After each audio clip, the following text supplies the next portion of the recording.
A nurse scarred by a patient's attack faces her greatest test when, after a brutal accident, the same man returns needing her help. Between fear, duty, and humanity, Clara must decide whether to save the life of the one who hurt her, or let him pay for his actions. Midnight had fallen over the city with a steady rain, the kind that doesn't wash the streets clean, but makes them darker and heavier. Clara, an emergency nurse for many years now, walked down the hallway lit by buzzing fluorescent lights. Each flicker felt as tired as she was. Outside, the distant roar of cars under the storm reminded her that life went on, even if inside the hospital time seemed frozen between machine beeps and hurried footsteps. Clara adjusted her white jacket and looked at her watch. Her midnight shift was just starting, the hardest and longest one. Everyone knew these hours brought out the city's worst. Traffic accidents, bar fights, bodies with wounds that told stories of anger and despair. Midnight in the ER was like opening a book written with blood, sweat, and tears. She tried to focus on what she knew best: caring, reacting quickly, staying calm. But behind her professional mask, she still carried an invisible wound. One that had no bandage, no stitches. A memory that returned every time a patient raised their voice or moved too fast. A memory of a man, drunk and violent, who had shoved her against a stretcher and screamed insults until she trembled. Security had been slow that night, and Clara learned her uniform didn't always protect her. Deep down, she still felt that part of her trust had been stained in that hallway. She shook her head, as if to erase those images, and turned back to preparing supplies for the night. Gloves, gauze for bags, masks. Everything needed to be in its place. There was no room for hesitation in the ER. Her hands moved with the routine of someone who knew the room by heart, but her mind was still caught in a storm of thoughts, made heavier by the rain tapping against the windows. Far off, she heard two medical interns laugh nervously. They still carried that spark of novelty, as if every wound was a lesson instead of a weight on the heart. Clara managed a faint smile, remembering she once felt the same rush of adrenaline and pride. Now, what remained was a constant tiredness, as if life in the ER had slowly drained some of her energy. The hospital was half empty of visitors. At this hour, waiting rooms filled with silence, broken only by a TV left on or the metallic sound of a coffee machine. Admitted patients slept, the hallways felt cold, and the echo of footsteps made the place seem too big for so few people. Outside, the rain added to the feeling of isolation. Clara stopped by the window in the staff lounge and watched the drops run in endless streams. She liked this brief moment to breathe before the first emergency call arrived. She knew it wouldn't be long before the intercom announced a crash or urgent case to break the calm. It was always like this, a fragile balance between peace and chaos. She tucked her hair under her cap and took a deep breath.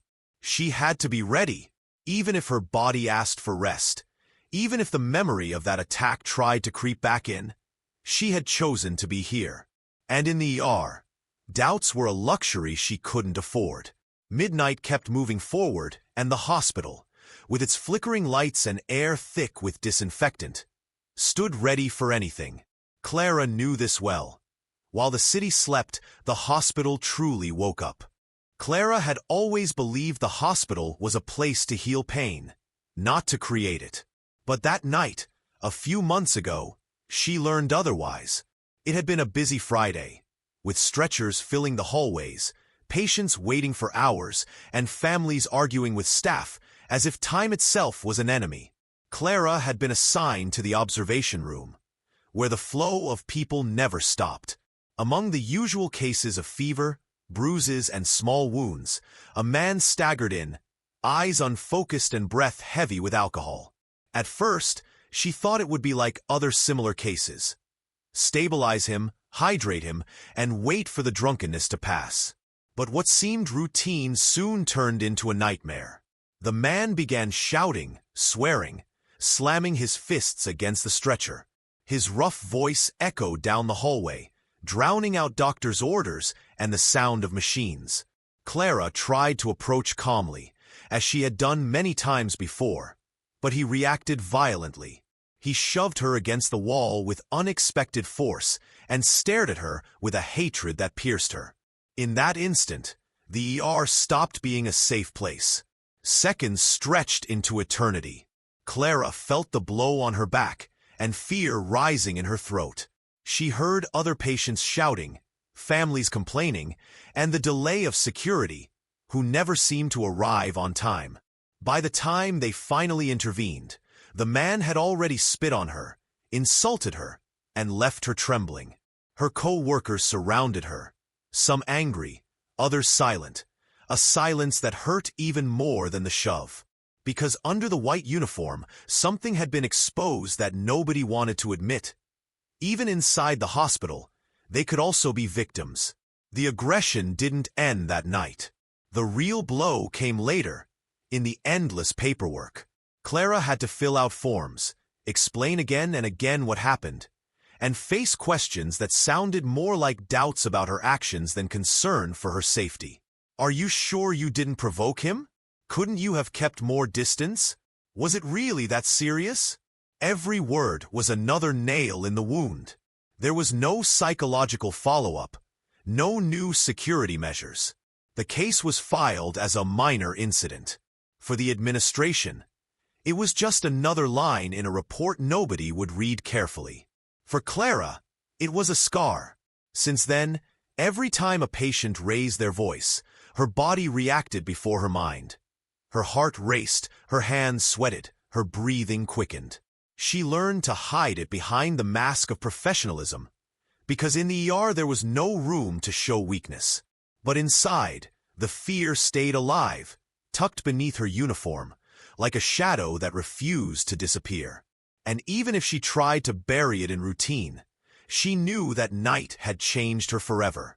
Sometimes she remembered how, when she got home, she couldn't sleep. She sat for hours on the couch, still in her hospital clothes, replaying the same thoughts. Why her? What had she done wrong? What if it happened again? The city woke up, birds sang, but she remained there, trapped in the memory as if the attack had just happened minutes earlier. That was the beginning of a mistrust that seeped into every shift, every quick glance at a patient, every step through the hallways that once felt familiar. The hospital, once her safe place of vocation, had turned into a stage of risk. And still, Clara didn't quit. Part of her refused to give up. She kept putting on the uniform, kept greeting co-workers with a restrained smile, kept caring for those who arrived in the night. But in silence, she lived with the certainty that something had broken, and even if she tried to move forward, the crack remained. That memory pulsed like an echo as the midnight storm began. That constant sense of alert followed her like an invisible whisper, warning her that the past could return at any moment. And that night, though she didn't know it yet, she was closer than ever to reliving it in an unexpected way. The rain kept pounding against the hospital windows as if it wanted to break in with full force. Clara had finished organizing supplies and went over procedures in her mind, trying to hold on to the calm that always slipped away as midnight moved forward. The clock read 2:17 when the sharp tone of the intercom shattered the hallway silence. Multiple accident on the North Highway. Ambulance on the way with several critical patients. Prepare triage. The metallic voice of the operator rang out like a gunshot in the quiet. The atmosphere changed instantly. Doctors rushed out of the coffee room. Interns dropped their notes, and stretcher-bearers hurried toward the ER entrance. This was the moment everyone feared but trained for. Organized chaos, a race against the clock, when every second could mean either a saved life or an irreversible loss. A chill ran down Clara's back. Fatigue and painful memories were pushed aside. What mattered now was being ready. She put on another pair of gloves, adjusted her mask, and checked the crash cart. The siren's distant wail grew louder, a rising cry breaking through the stormy night. When the ambulance arrived, the hospital doors burst open like a flood. Paramedics rushed in, drenched, shouting instructions while pushing stretchers. A young man with clear fractures, an older man with head trauma, a woman bleeding badly from the abdomen. Stretchers banged against walls, monitors beeped, orders flew like gusts of wind. Clara jumped into action, placing patients according to priority. Who needed the or immediately, who could wait a few minutes, who had to be stabilized in the hallway. Triage was like dancing with death. Each quick choice could save one person but cost another. Clara knew it well, and her voice, fast but firm, cut through the disorder with authority. This one to trauma, this one to room 2, stabilize this one here. Her co-workers followed her lead, trusting the steady confidence she had built over fear. The hallways filled within seconds. Cries of pain, the sobs of relatives who had run in behind the ambulances, and the constant buzz of machines formed a chaotic symphony. Clara moved swiftly among stretchers, hanging 4 bags, holding hands, giving clear directions to the interns. In that moment, she was not the woman scarred by a past attack. She was the nurse who knew how to steer through the storm. Still, amid the noise, one detail stirred a strange unease. One stretcher remained by the ambulance, surrounded by 2 paramedics speaking quietly, unsure how to move the patient. Clara, soaked by the rain as she stepped outside to help, drew closer. The man was unconscious, his face covered in blood and bruises, his body strapped down and barely moving. The paramedics explained he had been found in the driver's seat, pulse weak, breathing uneven. A critical case. Clara nodded, focusing on his breathing, his wounds, the urgent need to stabilize him. She didn't pay much attention to the man's face. Her training demanded she look only at the medical facts. But inside, something stirred, a strange feeling, as if fate had stacked the deck against her. The recognition didn't strike immediately. It lingered in the corner of her mind, waiting. Without knowing it, she was about to face her past in the most brutal way. The stretcher was pushed inside, and Clara followed, holding the 4 bag and checking the patient's dropping vitals. Her professional mask hid what her body had already begun to sense. This man carried more than physical wounds. He carried a piece of her own story. For now, chaos ruled. Clara took a deep breath, ordered the interns to prepare the shock room, and kept her focus on the emergency. There was no time for vague feelings or dark premonitions. The hospital roared like the city outside, and the only choice was to keep working without looking back.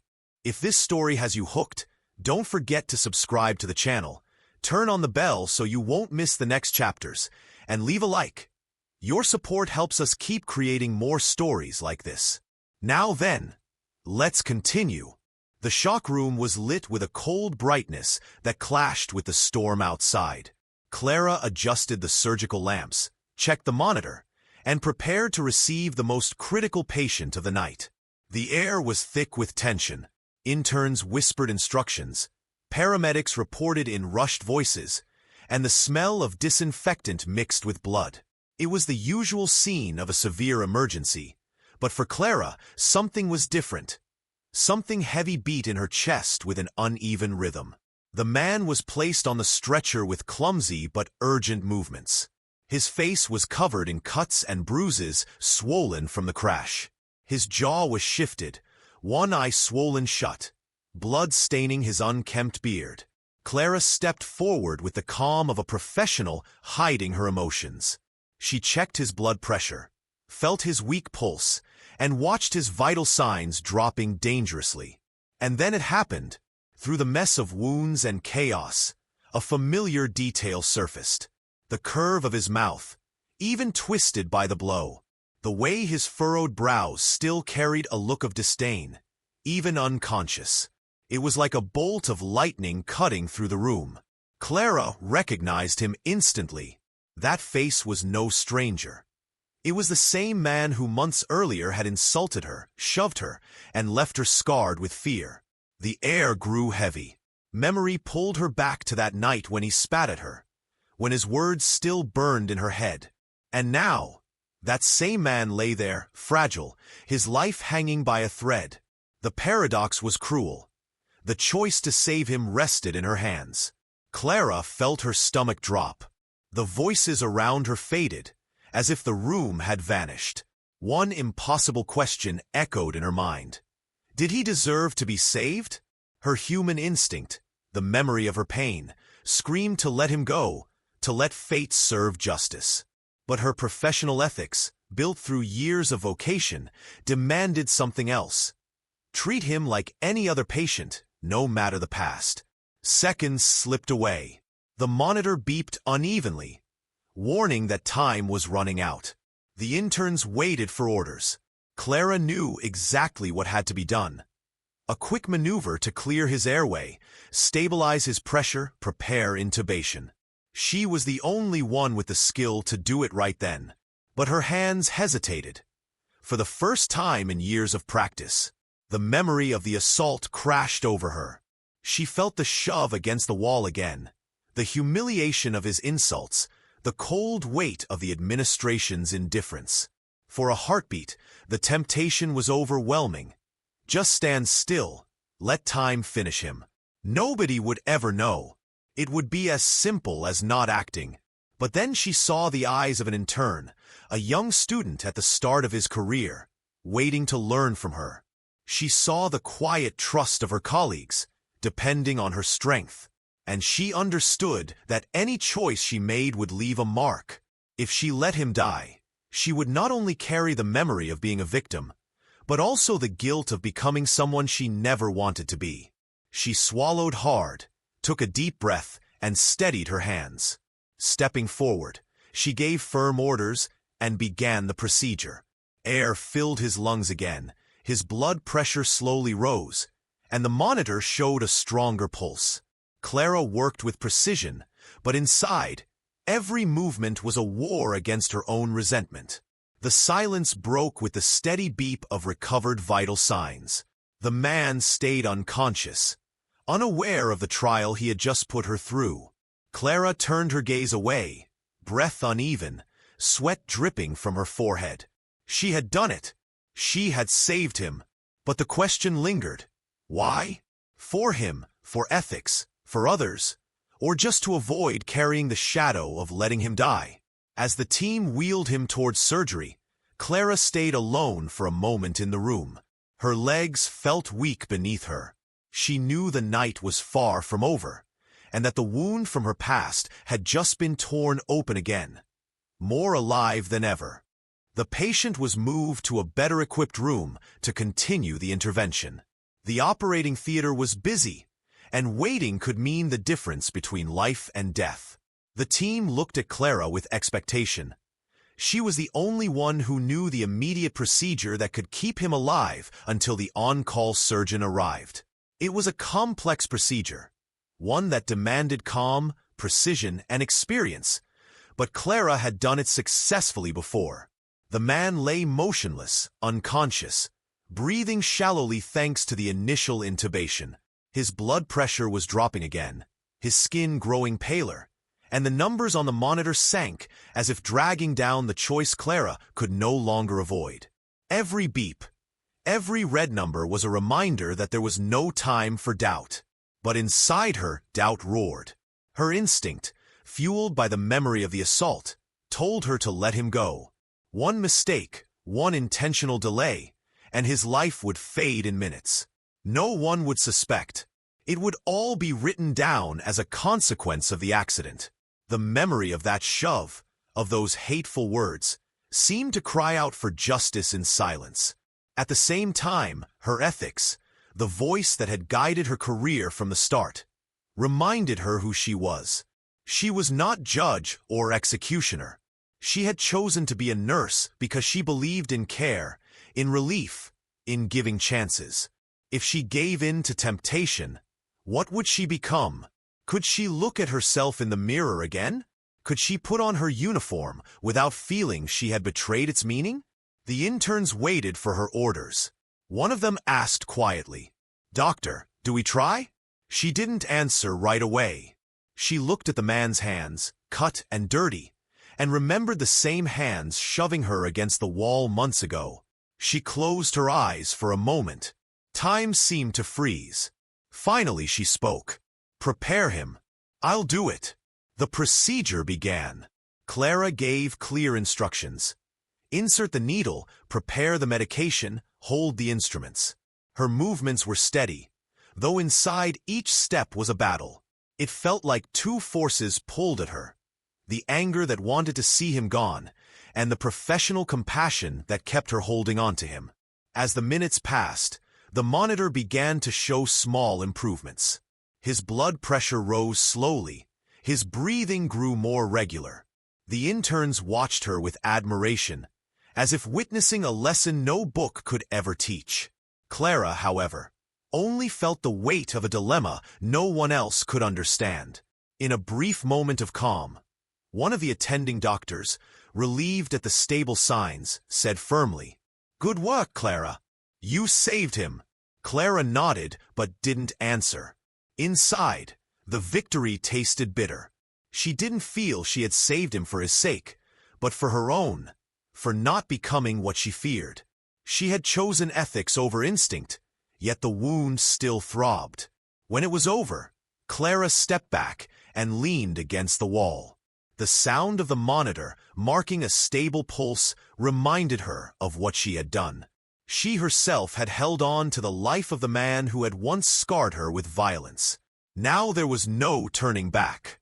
She would have to live with that choice, with the contradiction of saving someone she had feared and hated. The room returned to its routine, preparing the transfer, coordinating with surgery, writing every step in the reports. Clara, however, stayed silent, feeling that the real procedure had taken place inside her. A surgery without scalpel or anesthesia. One done on her conscience, leaving her exhausted. She knew this wouldn't be the last time she faced the dilemma. The man would wake up. And then, what the machines and monitors couldn't say would be spoken face to face. The man was stabilized enough to remain under observation. The storm outside had eased a little, but inside the hospital the air was still heavy with tension. Clara stayed by the stretcher, checking vital signs and making sure the support equipment worked without fail. It was a moment where she could finally breathe, though there was no real peace. The presence of that patient stirred every painful memory she tried to bury. The silence of the room was broken only by the steady beep of the heart monitor. Clara watched it with the same professionalism she gave to everyone, but now and then her eyes shifted to the man's face. The swelling had changed his features, but there was no doubt. It was him, the aggressor who had turned an ordinary shift into a nightmare months ago. As she checked the lines, a murmur broke the air. Clara frowned and leaned closer.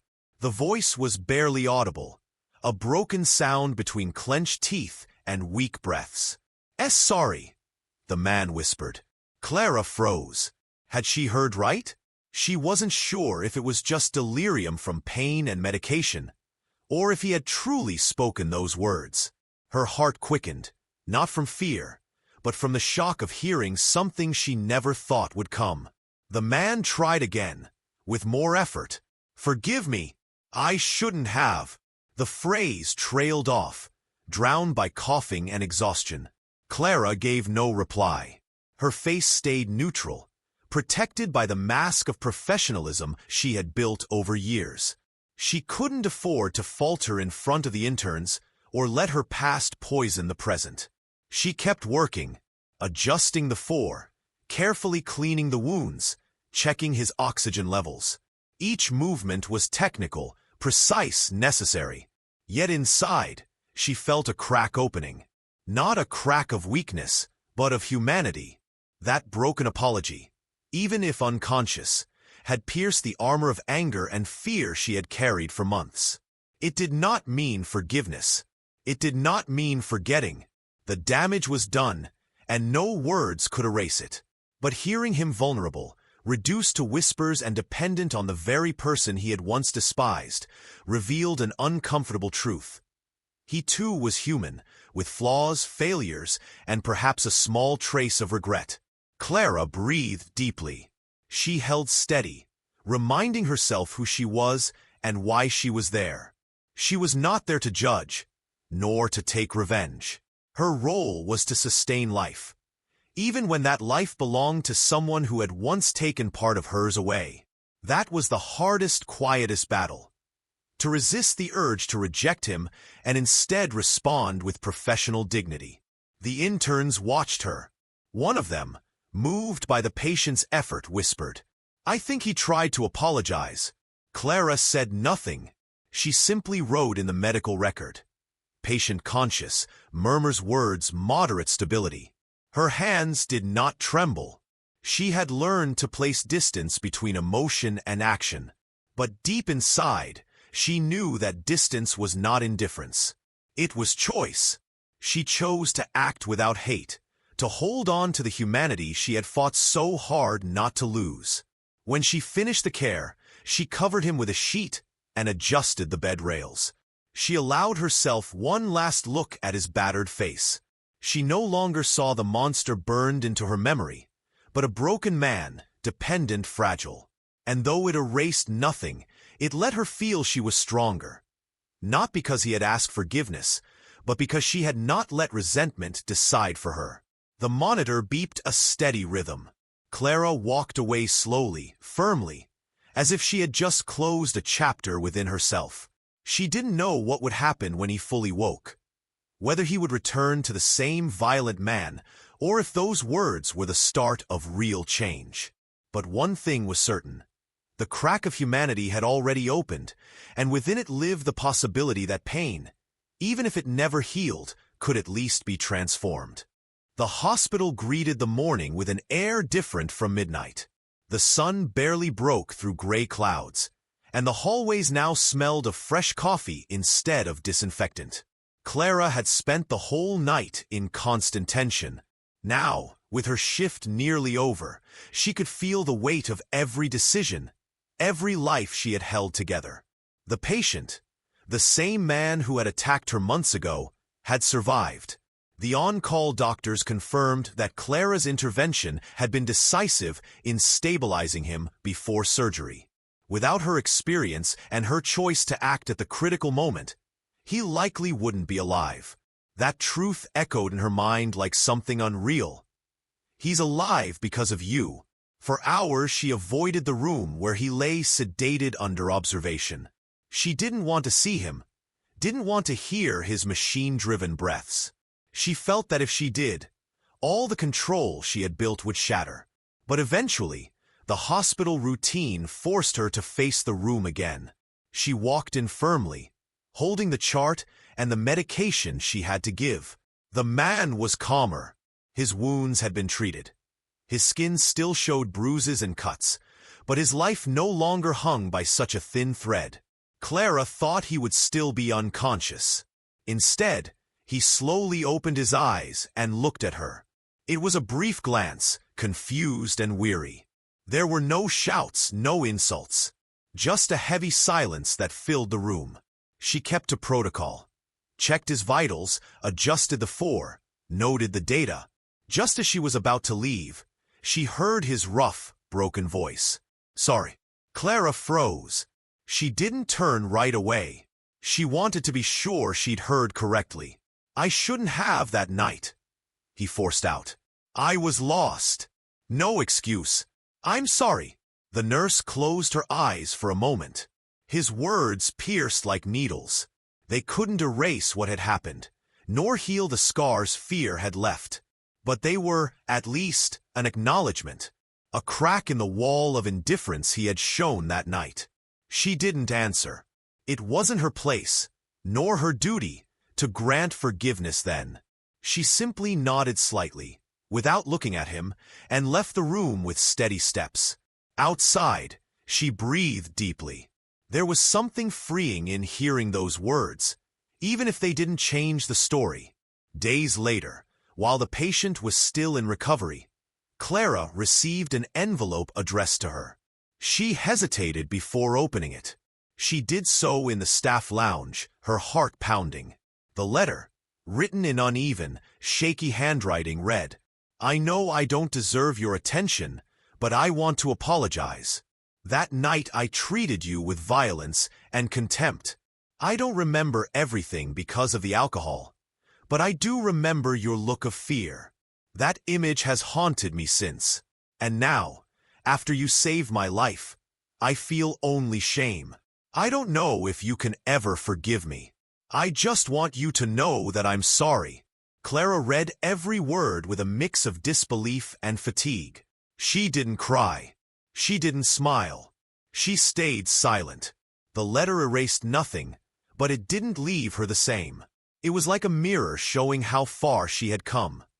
From a trembling victim to a professional capable of sustaining the life of the man who once harmed her. The hospital also acted. The incident from months ago, once buried in paperwork, was reviewed again thanks to Clara's insistence and colleagues who supported her testimony. This time, it wasn't filed away as a minor incident. Stricter protocols were implemented to protect staff from aggression. Security presence in the ER was reinforced, and psychological support was offered to those who had gone through similar situations. Clara felt that, though late, the system was finally beginning to care for the caregivers. When her shift ended, she stepped outside.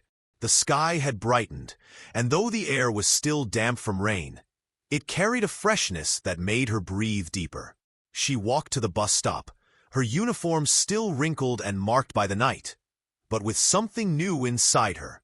It wasn't full peace, nor forgetting. It was something deeper, dignity restored. She knew the wound would not disappear. She would still have memories that made her tremble in some dark hallway. But she also knew the wound no longer defined her.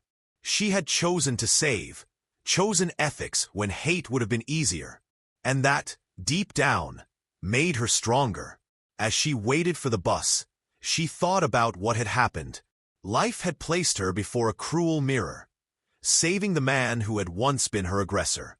And though she hadn't done it for him, but for herself and what her profession stood for, she had won. Not because she saved him, but because she hadn't lost her essence. The sun finally broke through the clouds, lighting up the wet pavement. Clara closed her eyes for a moment, letting the warm light touch her face. She smiled faintly, discreetly, like someone who understands that there are no total victories, but there are small triumphs that keep the soul standing. That morning, after the recovered heartbeat, she had recovered something even greater. Her voice, her courage, and her intact humanity. If this story touched your heart, tell us in the comments which part moved you the most. Don't forget to subscribe, turn on the bell, and give a like so you won't miss more stories like this one. See you next time!